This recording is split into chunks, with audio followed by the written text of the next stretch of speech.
So, hair, how has it been for yourself? Obviously, we took it down a bit last time, didn't we, through the top? How did it work? How has it been for you?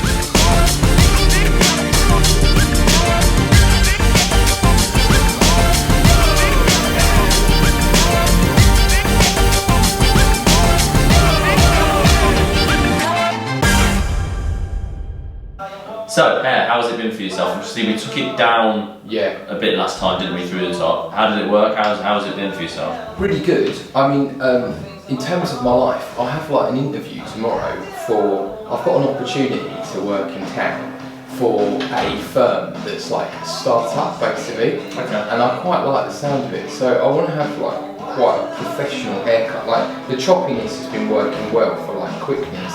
But like, now I've got that hairdryer, and like, I mean it's really messy today because I didn't have much time, but I've been able to like get that bend over. So I want to kind of go back to what we were trying to achieve before, with just quite a long quiff, not necessarily as much texture, and the usual on the sides. But I was thinking, because I don't like know the vibe of the office, maybe go down to a 1 instead of a 0, just in case. So, well, there's a few options, because obviously, so if you think about it in terms of numbers, so we would normally go down to skin, which if you think about it in sort of a numbers sense, that would be 000. Oh really? Okay. So then there's obviously 00, which would be just the mini trimmers before the foils. You've then got 0, which is the clippers. You've then got 0.5, which is then the clippers with it then open, and then you've got 1. So the difference between skin and 1 is quite a gap. So I didn't realise that. Okay. Well, like somewhere in between that maybe? I'll tell you what, I think will be quite a nice compromise. I think if you do like a 0.5 you're still going to feel as though that's then very short. I'm going to bring the 0.5 quite high up. So it still feels like you've got the shortness, but it's still not going to look as crazy short as what we do with the skin phase. That sounds perfect to be honest, because I mean this place is like in the city as such, so I kind of don't want to do it too short. Sure. Cool. So what then we'll do through the top, I'm just going to take a little bit off in through this back area, this way this then springs up obviously. I'm not going to obviously texturise anything more from there. All this length that sits through the top and the front, keep all of that, but then I'm just going to take that down a little bit, just so that then doesn't end up popping out through there. Because that's been starting to sit really well now. It's been, you can see it's sits quite nicely. What brush have you been using with that? So I bought one of those like twirly quiff brushes, basically. Is it like a Denman brush? Yeah, exactly that. So look at that. But smaller. It's rounded, so it's like. It's a round brush. Yeah. Like that. Yeah, exactly that. But my hairdryer's made like the biggest difference. That's the thing though, having a hairdryer, it makes a massive difference. It does though, doesn't it? Because then you can control the hair more, can't you? Especially if you then want to have some length.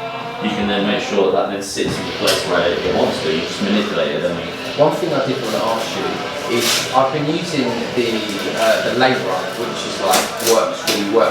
The cement. Yeah, but I found like in the heat it goes like quite, because I haven't actually put that much. Well, earlier on I didn't put that much in, and I found like for texture it's great.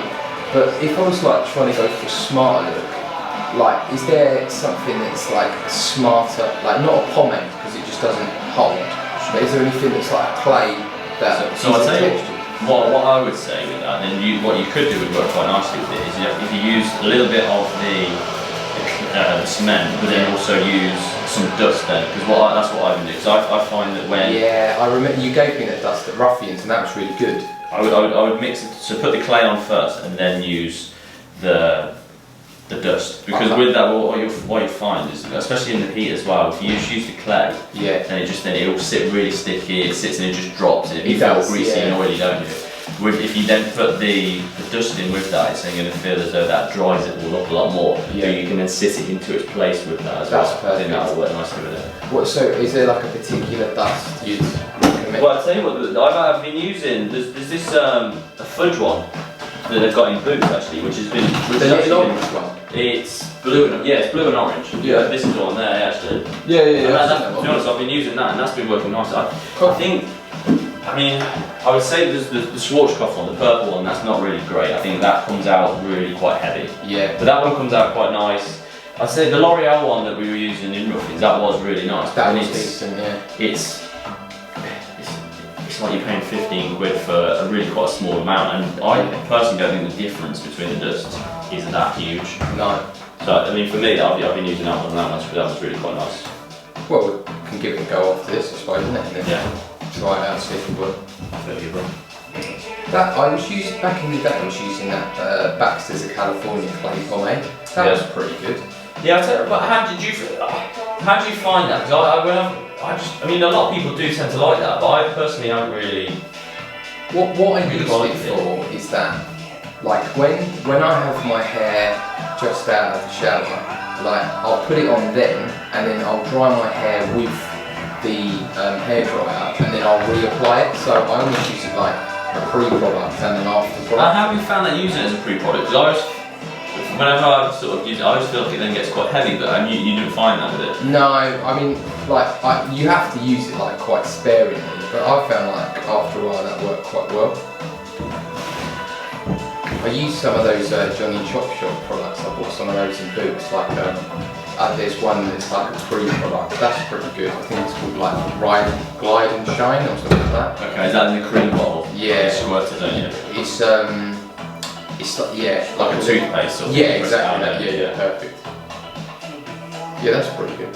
I'll tell you what, I haven't used much of the Johnny Chop stuff, but they're doing great in terms of like marketing themselves, aren't they? And like getting themselves in the right places, aren't they? I don't actually think their products are like superb, but they look good. Like it's a shame that Ruffians don't do more of that, because I thought their products were really good. Yeah. Well, I think the thing with Ruffians is that they, as far as I'm aware, I think they were supposed to be formulating a new range. I think this has been going on for quite a while. Okay. And I think they're hesitant. Well, I would imagine they're hesitant with pushing any new stuff, any of the old stuff, if the new stuff's going to be coming. Yeah. But also that it's been a long time coming, so you would thought you would want to push that still as well, wouldn't you? Yeah, definitely. But yeah, the stuff from Ruffians was really nice. It smelled amazing. Yeah, the paste was really good. I used to always really, I mean that was always the go-to for me. You'd use the paste, you'd use that sea salt spray that's from L'Oreal, and then you would also use the dust in there as well.